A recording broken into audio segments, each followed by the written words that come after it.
Salut, c'est Zava, et commençons tout de suite par le numéro 7. Les meurtres du Vatican. Le 4 mai 1998, Alois Esterman et son épouse Gladys Meza Romero ont été assassinés dans leur appartement dans la cité du Vatican, alors même qu'Alois venait tout juste d'être promu lieutenant-colonel de la prestigieuse garde suisse pontificale quelques heures seulement avant son assassinat. Il s'est éteint des suites d'une balle tirée en pleine tête alors que son épouse a été touchée à la poitrine. Ils étaient aussi accompagnés d'un troisième corps, celui du coupable présumé, un certain Cédric Tornet, lui aussi vice-caporal de la garde suisse, et lui aussi touché à la tête. Dès le lendemain, les autorités vaticanes prennent la parole pour annoncer qu'une investigation interne a révélé que c'était Cédric Tornet, le coupable qui a commis les crimes dans un accès de folie contre son supérieur, suite à une sanction disciplinaire après qu'il ait quitté le Vatican sans permission. Cette sanction disciplinaire l'aurait alors empêché de recevoir une médaille de mérite. Il se serait alors suicidé en se rendant compte de l'ampleur de son geste. Mais cette affaire comporte aujourd'hui toujours de nombreuses zones d'ombre et qui permettent de contester la version officielle du Vatican. Tout d'abord, l'enquête était conclue en moins de 24 heures, mais aussi parce que le Vatican n'a jamais demandé l'aide de la police italienne qui dispose de beaucoup plus de moyens et d'expertise, surtout quand il s'agit de police scientifique. Ils se sont aussi prononcés sans attendre les rapports du médecin légiste et de l'autopsie. Et 9 mois après, un juge du Vatican s'en tient à cette version. Mais pourtant, le dossier abonde d'incohérences. L'arme utilisée par le caporal pour se suicider est un 9 mm, mais l'orifice constaté sur la boîte crânienne ne correspond pas à un tel calibre. Ou encore, la lettre de suicide rédigée par Cédric serait un faux. Crime passionnel, vengeance, geste de folie ou double exécution suivi d'un meurtre camouflé en suicide. En tout cas, la mère de Cédric Tornet est convaincue de l'innocence de son fils et depuis 2002, elle ne cesse d'écrire au pape dans le but de rouvrir l'enquête. 1 ou 2 correspondances par mois qui restent sans réponse. Ni Jean-Paul II, ni Benoît XVI, ni François n'ont accédé à sa demande. Numéro 6. Les héros de la garde suisse. En 1527, le Saint-Empereur romain Charles Quint venait tout juste de battre François Ier, mais il avait un très gros problème sur les bras. Charles ne disposait pas d'assez de fonds pour payer son armée de 34 000 soldats, surtout les lansquenets allemands qui étaient des mercenaires venant des États de langue allemande. Ces soldats voulaient leur paix à tout prix et ils allaient l'obtenir en pillant et en saccageant les États pontificaux. Et le 6 mai 1527, les troupes mutinent sous-payées du Saint-Empereur causent un véritable chaos dans la ville de Rome qui allait se poursuivre durant 12 jours, un événement qui deviendra connu comme le sac de Rome. Rome n'était défendue que par 5000 hommes, dont 189 gardes suisses, contre les troupes estimées à près de 35 000 personnes. Le pape et ses hommes ont résisté jusqu'à la fin. Les derniers défenseurs de Rome sont tombés, excepté le pape et 40 de ses gardes suisses, qui ont réussi à mettre le souverain pontife en sécurité dans le château de Saint-Ange, tout près du Vatican, où il va rester assiégé pendant près de 6 mois avant de signer sa capitulation. Mais malgré la très grande différence dans le nombre de soldats, les défenseurs de Rome ont mené un combat héroïque et ont infligé des dégâts colossaux quand on considère le déséquilibre des forces.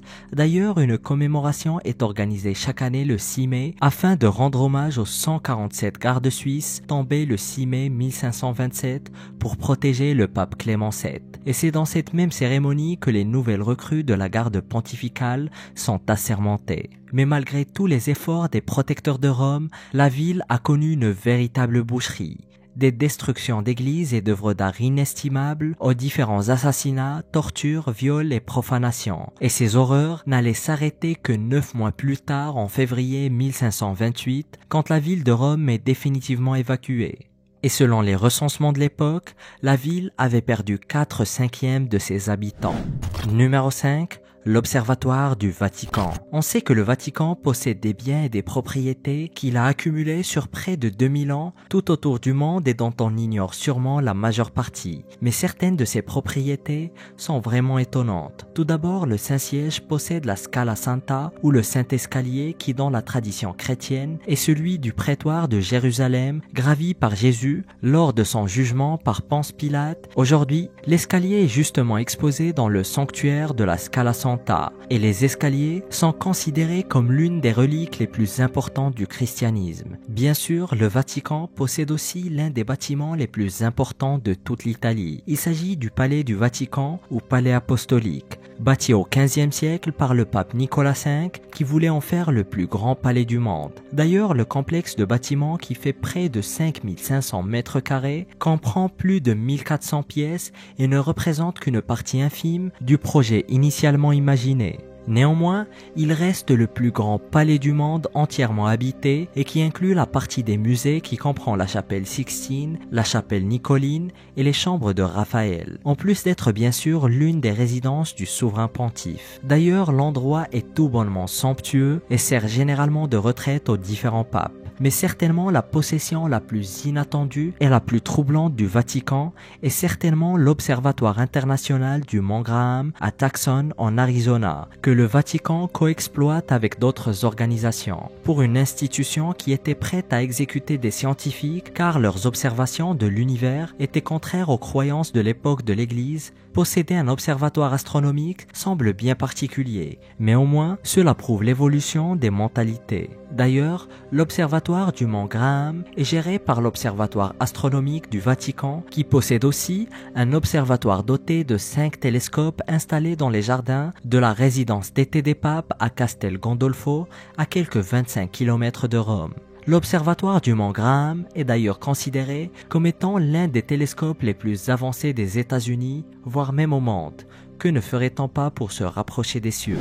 Numéro 4. Les finances secrètes du Vatican. L'État du Vatican est peut-être le plus petit pays du monde, mais ses finances sont loin de l'être. Personne ne sait exactement combien d'argent génère le Vatican exactement, mais on sait tout de même que ses richesses sont colossales. Néanmoins, même si les possessions du Vatican, comme les cathédrales, les églises et les œuvres d'art inestimables, représentent un véritable pactole, elles sont loin de générer de l'argent pour les dépenses courantes, elles sont parfois même de vrais gouffres d'argent pour les entretenir. Mais comme tout État, le Vatican est une véritable entreprise qui se doit de générer des revenus pour assurer le bon déroulement de ses missions. C'est pour cela que leurs investissements sont aussi variés que complexes.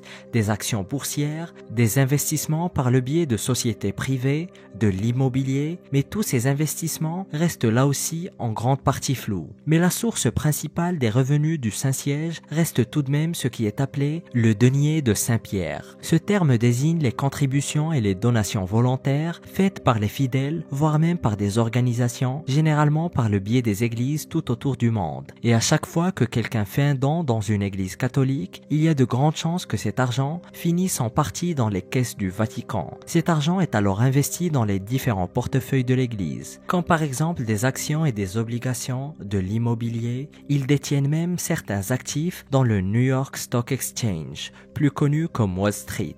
Néanmoins, le Vatican n'investit pas dans tout et n'importe quoi. Ils évitent par exemple d'investir dans des entreprises qui fabriquent des produits qui vont à l'encontre des valeurs chrétiennes, comme par exemple les entreprises pharmaceutiques qui fabriquent des contraceptifs, surtout suite aux différents scandales liés aux investissements faits par des sociétés au nom du Vatican. Comme par exemple le scandale qui a suivi l'Église suite à leur investissement dans le film Rocketman d'Elton John. Néanmoins, le Saint-Siège ne roule pas sur l'or quotidiennement et les finances du Vatican ont été très durement frappées durant la pandémie récente, chose qui les a même menés à annoncer plusieurs mesures d'austérité afin de renflouer les caisses. Numéro 3. Le roi-pape. Les rôles du pape sont aussi nombreux que variés, mais il est aussi un véritable roi, puisque c'est le monarque de l'État de la Cité du Vatican, qui est une monarchie absolue de droit divin. Le pape y exerce souverainement le triple pouvoir exécutif, législatif et judiciaire.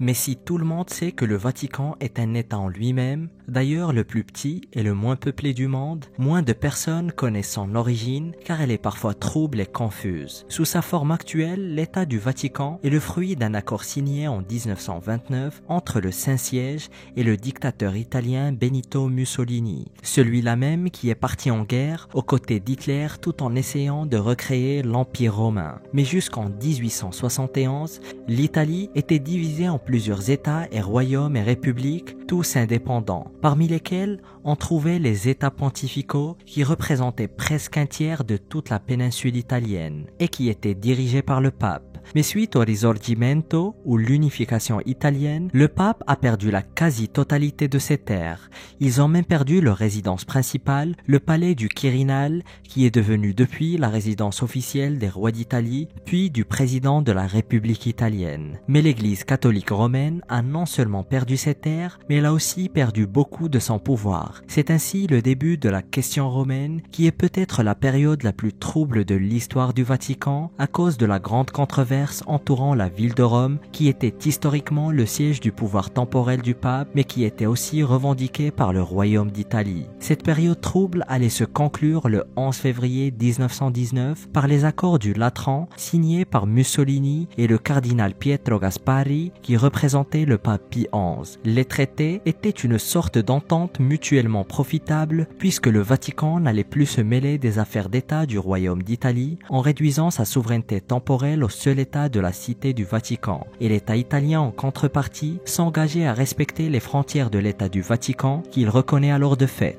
Bien sûr, tout cela a bien arrangé les affaires de Mussolini, surtout quand il s'est engagé aux côtés du fascisme durant la guerre, puisque le pape devait garder le silence sur les politiques de la guerre, sous peine de perdre une paix nouvellement et très difficilement gagnée avec le gouvernement italien. Numéro 2. Curie romaine. La curie romaine n'est pas vraiment un secret, mais ce n'est certainement pas une organisation que le Vatican met particulièrement en avant. En réalité, plusieurs personnes ignorent même jusqu'à l'existence de cette organisation. Certains l'appellent la Curia Romana, tandis que d'autres l'appellent tout simplement la curie. Mais quel que soit le nom qu'on leur donne, leur rôle n'en reste pas moins primordial dans le bon fonctionnement du Saint-Siège. Ils sont en quelque sorte le pouvoir exécutif ou le gouvernement du Vatican. Si le pape est le président, la curie romaine représente alors les différents ministères et secrétariats d'État, même si leur fonctionnement est quelque peu différent. Et la curie romaine est divisée en plusieurs organismes qui la composent appelés dicastères. Et le plus important de ces dicastères sont les 9 congrégations romaines. Et la plus ancienne et la plus controversée de toutes à travers tous les temps est la congrégation pour la doctrine de la foi, fondée en 1542 et qui était à l'origine appelée Sacrée Congrégation de l'Inquisition romaine et universelle, plus connue sous le nom de l'Inquisition romaine. Et après plus de 5 siècles, une réforme et plusieurs changements de dénomination, son rôle n'a pas fondamentalement changé, même si les moyens qu'elle emploie pour l'atteindre, eux, ont bien changé. Le rôle est de promouvoir et de protéger la doctrine et les mœurs conformes à la foi dans tout le monde catholique. Et les autres départements supervisent chacun des sujets bien spécifiques, comme par exemple la liturgie et les cérémonies, la canonisation des nouveaux saints, en passant par les choix des évêques et des archevêques. Mais le rôle de la curie romaine dépasse quelques simples congrégations.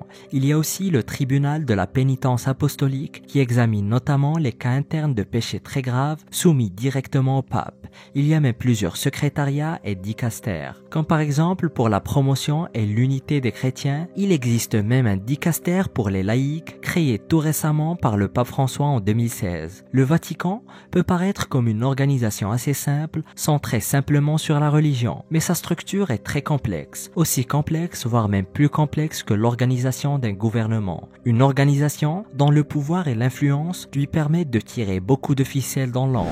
Numéro 1. Le trésor du donjon. Selon certains historiens et experts en documentation biblique, un trésor légendaire biblique volé du deuxième temple de Jérusalem par les Romains en l'an 70 pourrait toujours être caché en dessous du Vatican à ce jour. Ce trésor pourrait être caché dans une sorte de coffre sous les donjons du Vatican, gardé dans le secret le plus total. On sait déjà que le Vatican possède certainement l'une des collections d'ouvrages et d'écrits historiques des plus spectaculaires au monde. Plus de 35 000 volumes remplis d'informations historiques répartis sur plus de 85 km d'étagères et de couloirs dans les archives apostoliques du Vatican, anciennement appelées archives secrètes du Vatican. Mais selon Tom Meyer, professeur en études bibliques, d'ailleurs connu comme The Bible Memory Man, pour sa capacité à citer plus de 20 livres complets de la Bible de mémoire. Selon lui, un véritable trésor pourrait être caché sous les planchers du Saint-Siège. Les connaissances que recèlent les documents historiques des archives du Vatican sont elles-mêmes un véritable trésor. Mais le trésor dont on parle est est bien plus que de simples feuilles et des mots. Ce trésor serait le fruit du pillage en Judée durant la première guerre judéo-chrétienne où les Romains, menés par le futur empereur Titus, ont massacré les habitants de Judée après leur révolte. Les Romains ont saccagé Jérusalem et brûlé tous les édifices religieux juifs, pillant par la même occasion toutes les richesses. On peut donc très logiquement supposer qu'au moins une partie du trésor soit arrivée à Rome. Mais par quel chemin ce trésor aurait-il pu finir entre les mains du Vatican quelques siècles plus tard, et s'il est vraiment leur possession, où est-ce qu'ils pourraient le cacher? Mais ce n'est pas vraiment le genre de question auquel on trouve une réponse dans une vidéo. Par contre, si vous cherchez à découvrir les cas les plus mystérieux relevant de l'histoire interdite, vous trouverez bel et bien une réponse dans cette vidéo.